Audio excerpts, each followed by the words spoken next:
So we're hanging out with Charlie.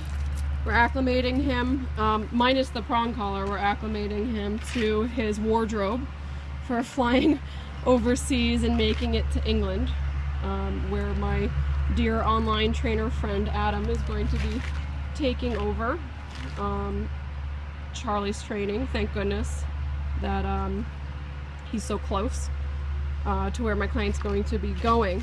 And this is obviously precautionary just because this guy has major reactivity issues, and he's not wearing an e-collar, he's wearing a bark collar, which is actually, I mean, it's really going to be the saving grace to getting him over there.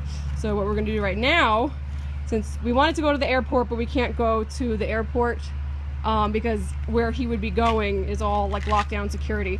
So we wanted to practice him being set off by stressful external triggers from his crate. So we're going to go through the car wash a couple times, which would normally he would go bananas at something like that. He couldn't even make it through like a fast food drive-through without losing it, which he can now. So we're gonna up it and see what we can accomplish and set him up for success for his journey across the pond. Charlie, come here, buddy. Good boy. Good boy. Good boy.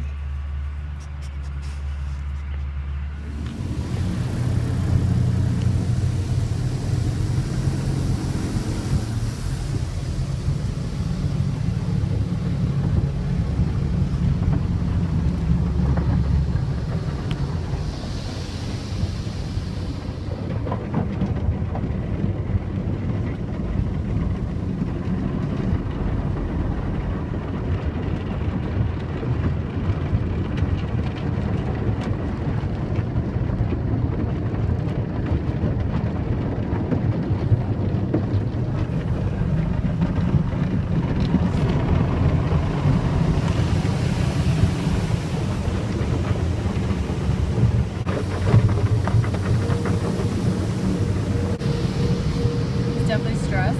You can see the stress panting.